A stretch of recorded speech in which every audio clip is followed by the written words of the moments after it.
O ellos llaman, que se van a perpetuar en el poder. Vayan a preguntarle a doña Milagro Navas en Antiguo Cuscatlán qué es perpetuarse en el poder. Hoy salió un reportaje en el diario El Salvador donde decía que había cuatriplicado sus ingresos en los últimos periodos. Eso es perpetuarse en el poder, 36 años. Imagínate, yo tenía 9 años cuando ellos la escogieron. O sea, terminé de salir yo del colegio, fui a la universidad, me casé, he tenido hijos y todavía sigue participando. Y nosotros somos los que nos vamos a perpetuar en el poder. ¿Saben lo que peligra? Que la Corte Suprema de Justicia siga blindando a Sigfrido Reyes. Que vayan a buscar las cuentas de Tony Saca. Que le exijan a Gerardo Balcerete y a Juan Wright que devuelvan los 10 millones de Taiwán, porque no solo fue Francisco Flores. Eso es lo que le tienen miedo. ¿Entendés? No es que el sistema peligre, los que peligran son ellos. Yo les digo, muchos de ellos van a pasar de diputados a imputados. Y eso es el gran temor. Vamos a conocer ya en este momento las propuestas que tiene Cristian Guevara para la población del departamento de San Salvador, que es la que lo va a elegir. Y si no, pues también para todo el país, si ya es electo el próximo 28 de febrero.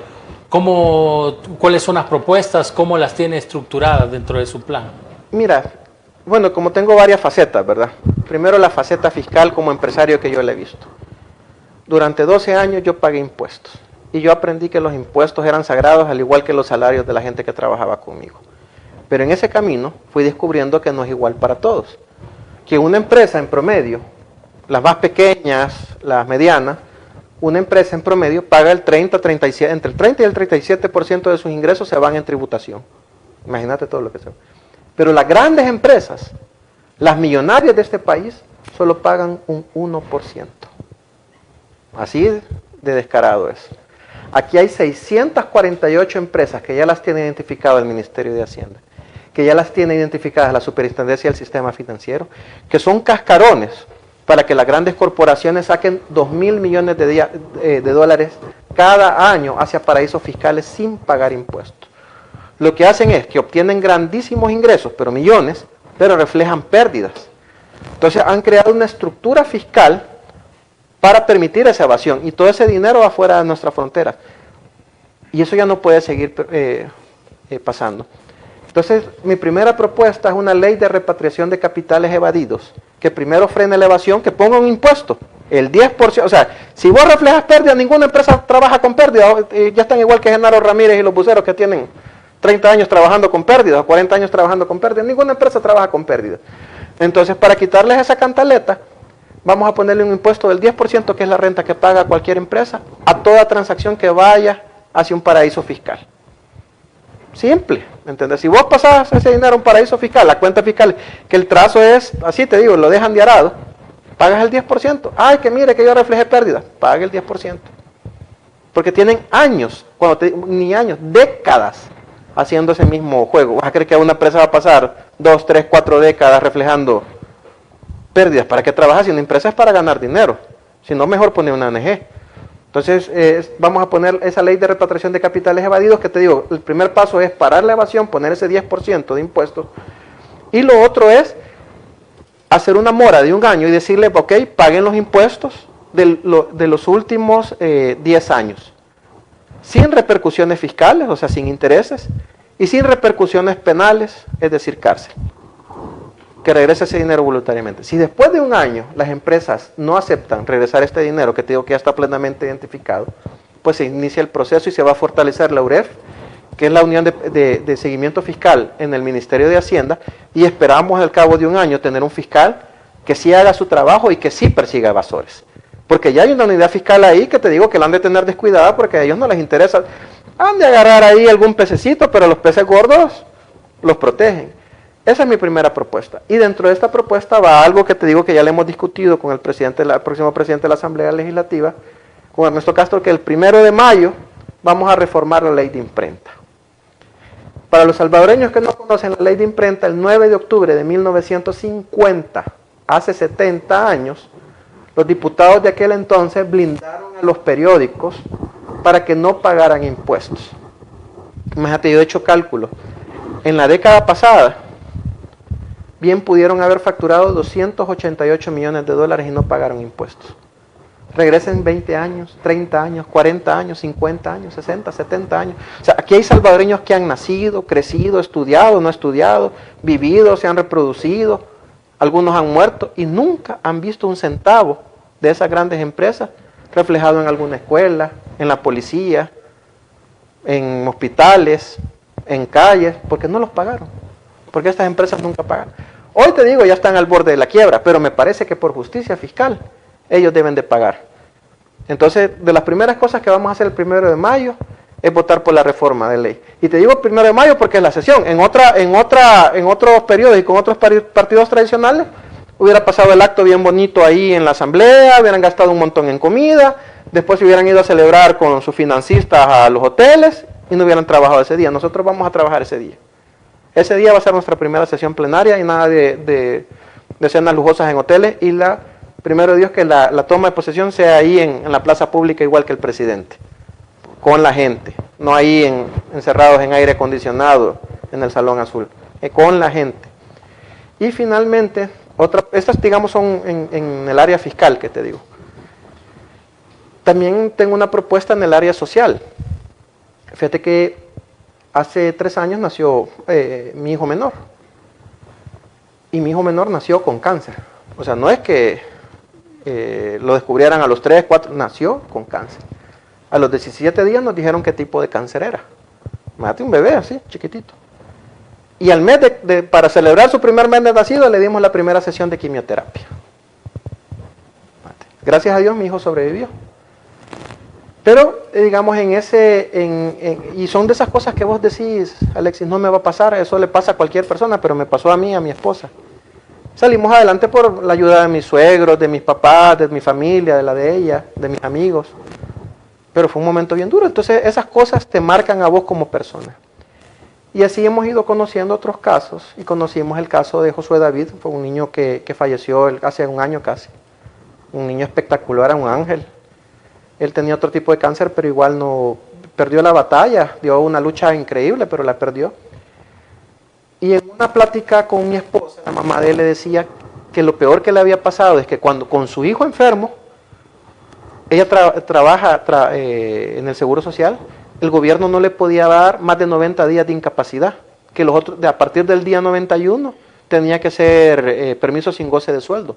Imagínate para un padre de familia, luchando con una enfermedad grave, que puede ser una leucemia, un cáncer, insuficiencia renal, tantas enfermedades que hay, que uno como padre puede afrontar con los hijos, y te vienen y te quitan tu salario.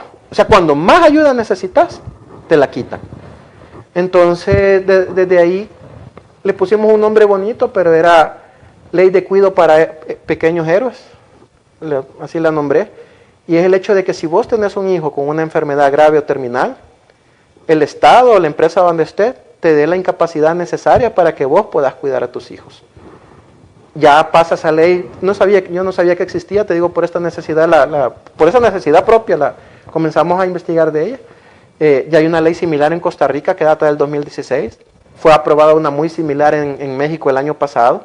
Entonces ya hay jurisprudencia comparada, pues porque es de otros países, pero ya hay jurisprudencia sobre el tema, y es una de las propuestas sociales que yo llevo, esta ley que te digo que le ayude a los padres de familia a dar la batalla junto con sus hijos y que el Estado le ayude también, ¿me entendés? O sea, no necesitamos ser Suecia o Irlanda o todos estos países, no, yo creo que este gobierno es un gobierno con una agenda social muy grande y creo que lo podemos construir desde la Asamblea, el gobierno central, más la empresa privada y el gobierno para hacer posible esta ley. Hay temas que siempre la población salvadoreña quisiera que en la Asamblea Legislativa se traten y ahí usted me dice si dentro del partido Nuevas Ideas también se va a trabajar algunas propuestas relacionadas al tema de empleo, vivienda, que son uno de los aspectos que incluso las mismas encuestas de opinión pública, cuando le consultan a la población sobre los temas que quisieran que se vean en la Asamblea Legislativa, están estos dos temas que durante décadas no se han abordado. Ok. ¿Se va a trabajar desde Nuevas Ideas tipo de temas? Fíjate que con la ley de repatriación de capitales evadidos, imagínate, si vos recuperás en los últimos años han salido 20.000 millones de dólares. Si vos recuperás el 10%, equivale a 2.000 millones de dólares, que es mucho más de que la deuda que solicita cada año el gobierno, porque promedia 1.300, 1.500 en los últimos años. Yo hace poco sacaba un video, que por cierto lo lanzaba ayer, y yo le decía, yo no les prometo más casas, yo no les prometo más calles, yo no les prometo más escuelas, no les prometo hospitales. Primero porque no es labor de un diputado. Pero yo entiendo que un diputado tiene que ayudar, porque ya terminó el periodo de las excusas, pero yo le decía, imagínense que recuperáramos esos 2.000 millones de dólares.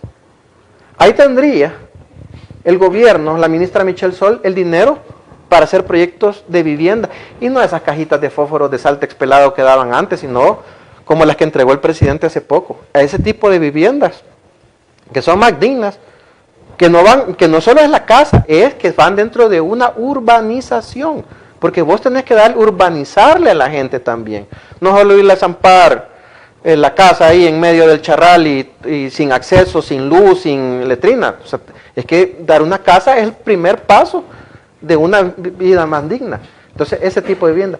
El sábado nos sentábamos con el ministro de Obras Públicas y yo le decía, Romeo, me imagino que ya tenés un estudio que ves el tráfico, cómo se ha generado en Apopa en estos últimos, sí, me decía, estamos colapsados, pero no tenemos el dinero para hacerlo. Con esos 2.000 millones de dólares podríamos crear los pasos a desnivel o las soluciones técnicas, que yo no soy un especialista en esto, en Apopa, en toda la zona del Boulevard del Ejército hasta llegar a San Martín, abrir otros bypass donde sean necesarios, porque eso mejora la calidad de vida de la gente. No puede ser que pases 3 o 4 horas de tu vida al día en trabazón. Tratemos de bajarle la mitad, te apuesto que mejor se la dedicas a tus hijos, se las dedicas a tu familia, se las dedicas al estudio. Nosotros heredamos un sistema de salud en pedazos, que creo que de las cosas más positivas de la pandemia es que vamos a terminar con un sistema de salud, a recuperar lo que en los últimos 30 años no se hizo, pues seguirlo, que no se vaya a descuidar eso a través de ese dinero. Con el tema de la educación, que es otro tema que pide la gente, viene un proyecto de 200 nuevas escuelas, y vuelvo a repetir, y no son esas cajones de Saltex, que yo no sé por qué esta gente pensaba de que los niños, los salvadoreños, tenemos que tener algo feo, algo malo.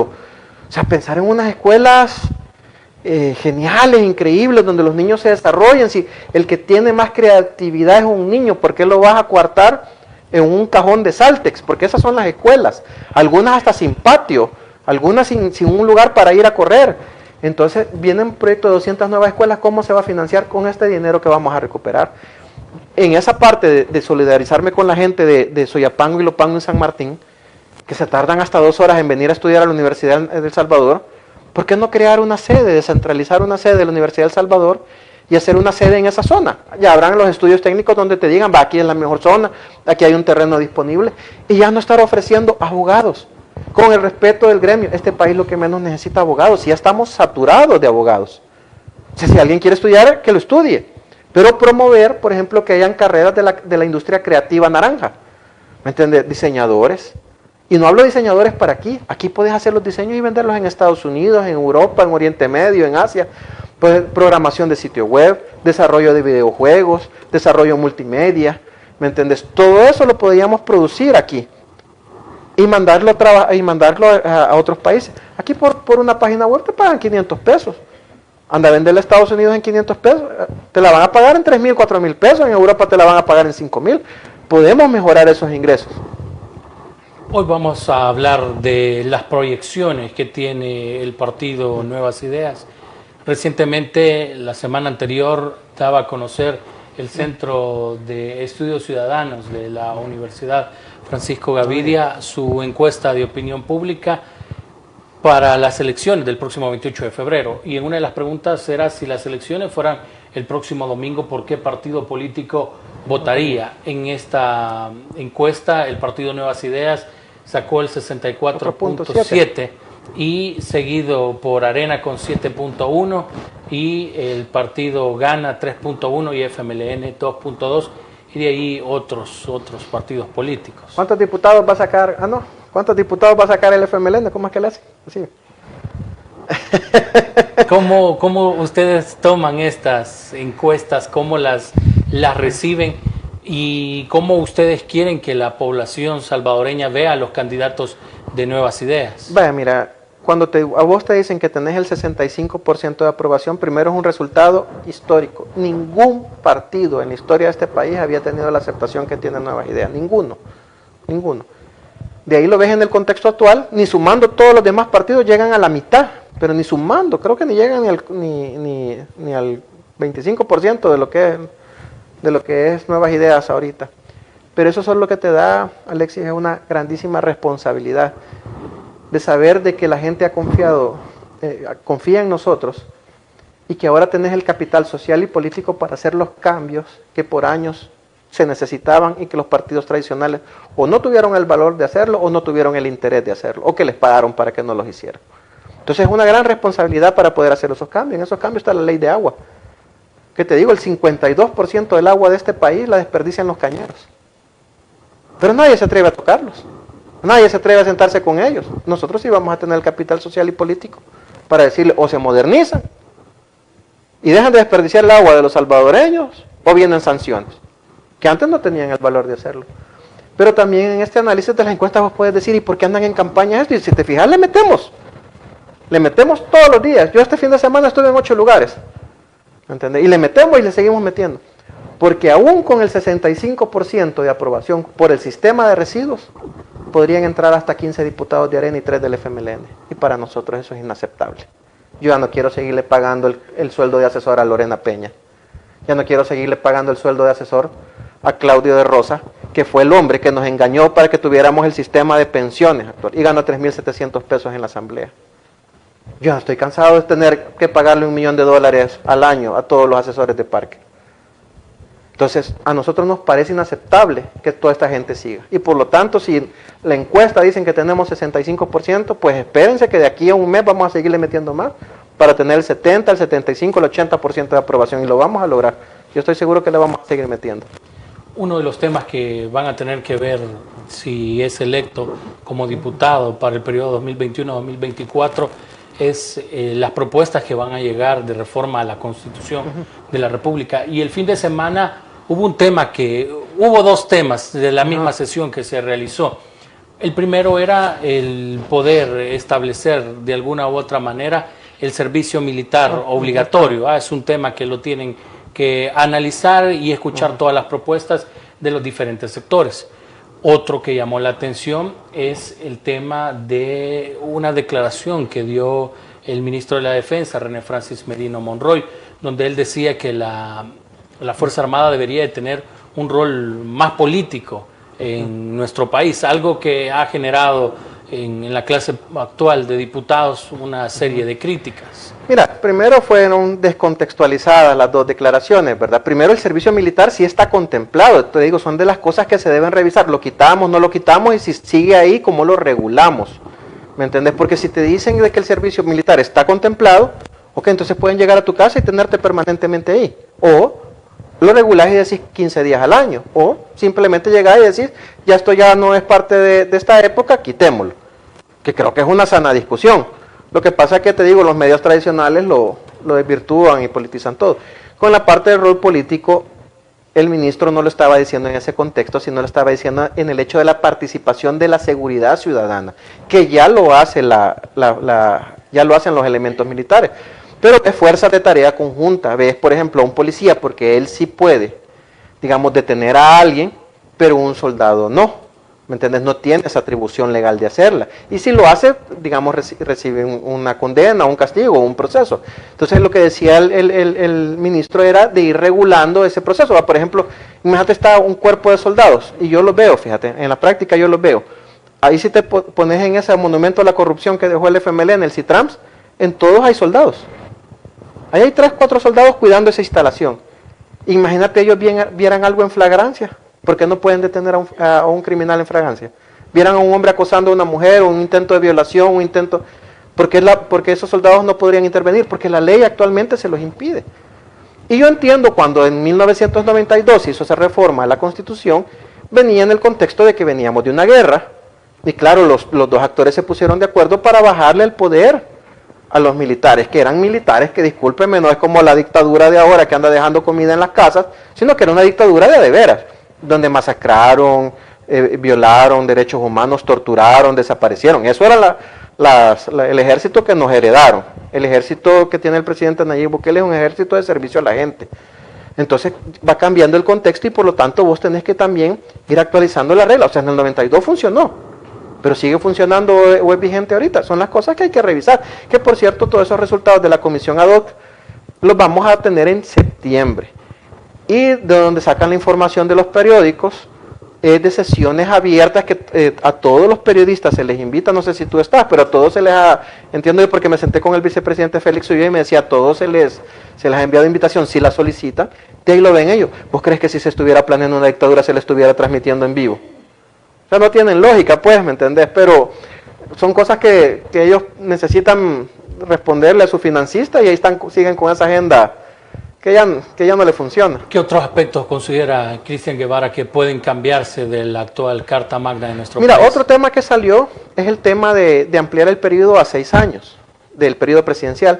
Fíjate que nosotros, si te fijas, nosotros pasamos permanentemente en elecciones. Ahorita tenemos las elecciones legislativas y municipales. En 3 años vamos a tener las presidenciales. Y te apuesto que esas presidenciales van a arrancar año y medio antes.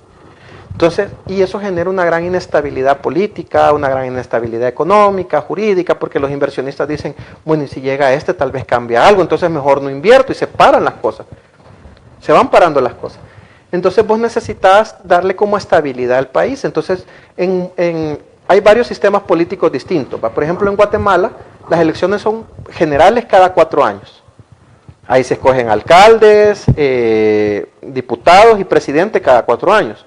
En otros países como Estados Unidos se llaman elecciones de medio término, que hay elecciones a los 4 años, a los 2 años, y el presidente se puede reelegir por otro periodo.